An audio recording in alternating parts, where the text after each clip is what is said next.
After reuniting with my ex after 7 years, he's a billionaire genius artist, and I'm selling wontons in a night market. Back then, you stole Chang's painting, now worth millions, right? I remember her, always a troublemaker. So greedy for money, why not follow in her mother's footsteps and sell herself? 1. His friends, drunk, started talking nonsense. Ching remained silent, his gaze dark. His girlfriend, Zhu Lin, apologized with a smile. Sorry, they drank too much celebrating the art exhibition, wanted to experience commoner life. She condescendingly handed me 200 yuan. 20 servings of wontons, keep the change. I declined, sorry, I'm closing up. Zhu Lin's face soured, she tugged at Chang's sleeve. Ah Cheng, I was just being kind, didn't expect her to be so ungrateful.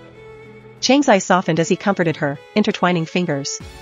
Turning to me, his voice carried familiar contempt, still playing proud after ending up like this? He lifted the cover, aren't there some left? Flour dusted the air, a dozen wontons remained.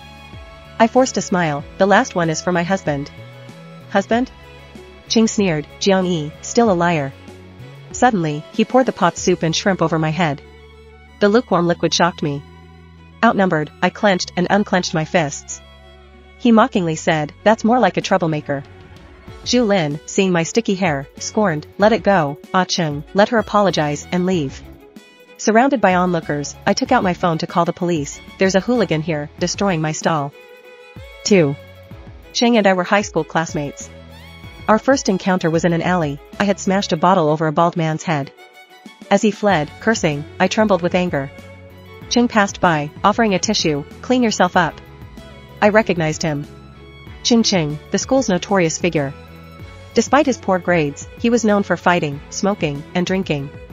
He won first place in a city art contest. A photo of his charming face circulated, making him a campus sensation. I admit, initially, I hung out with Ching for other reasons. Insults, bullying, suffocating atmosphere, life was like a cocoon, suffocating.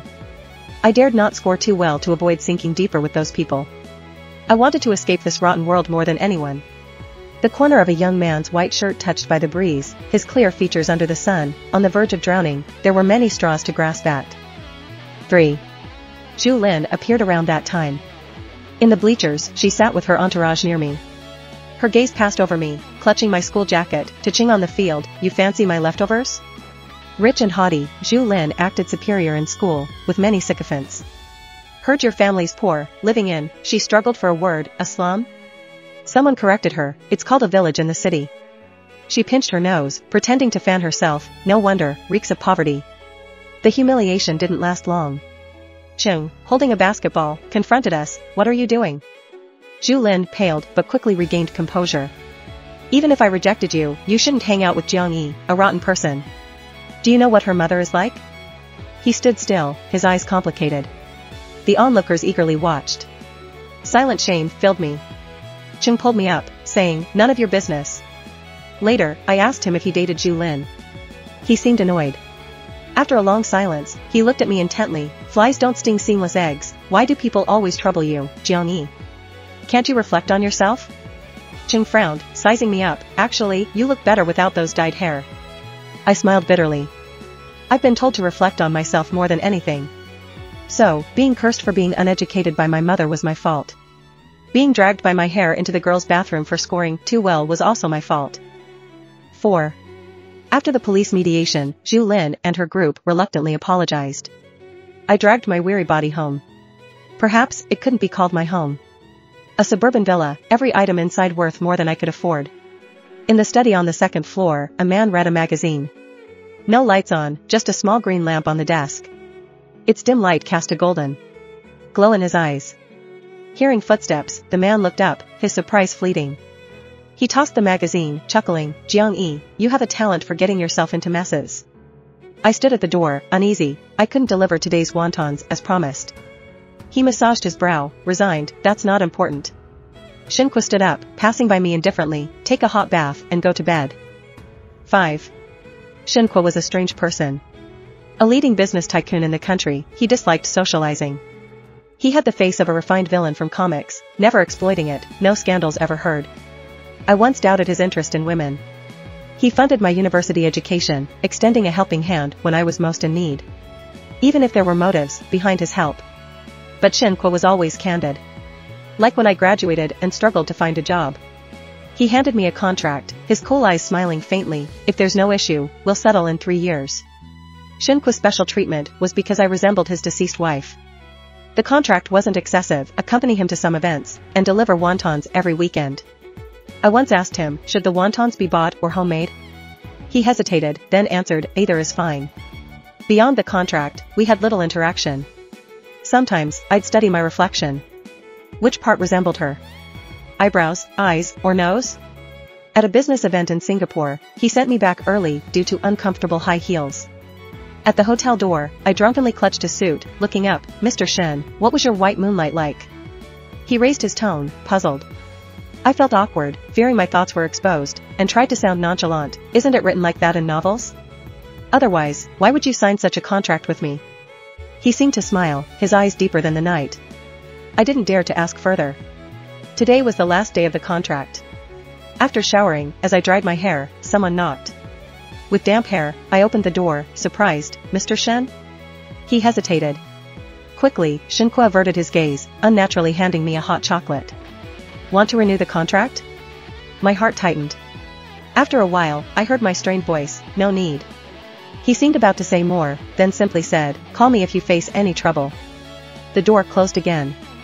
I slumped on the sofa, water dripping from my hair, unaware.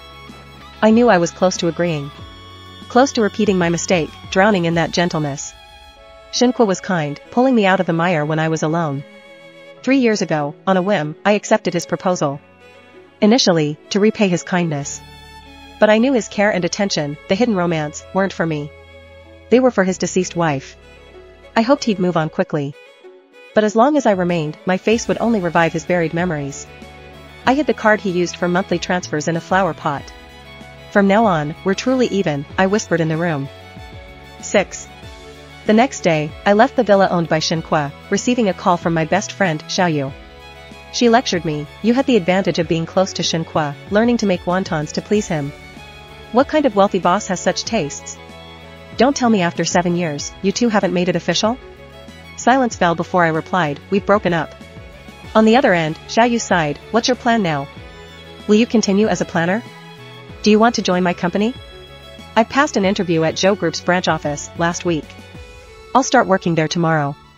This was the new company I was about to join. But as fate would have it, I ran into Zhu Lin there. The HR introduced me to my new colleagues in the planning department.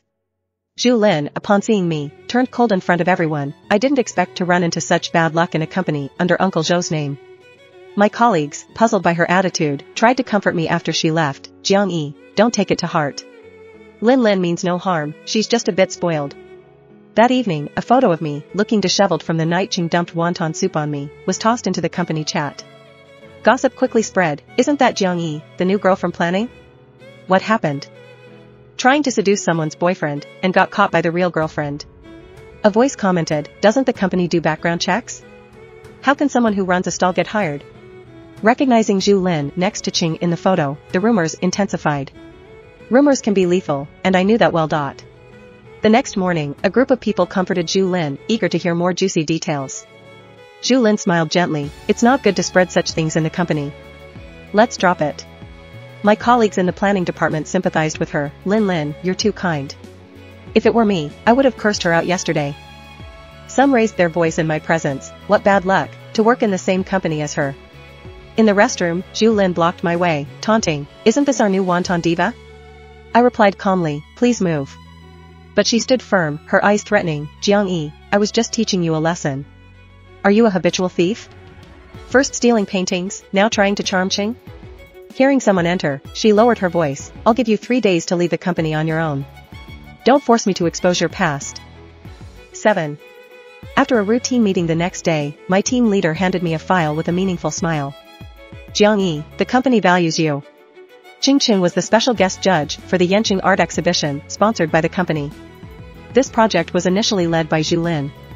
Everyone knew about her relationship with Ching.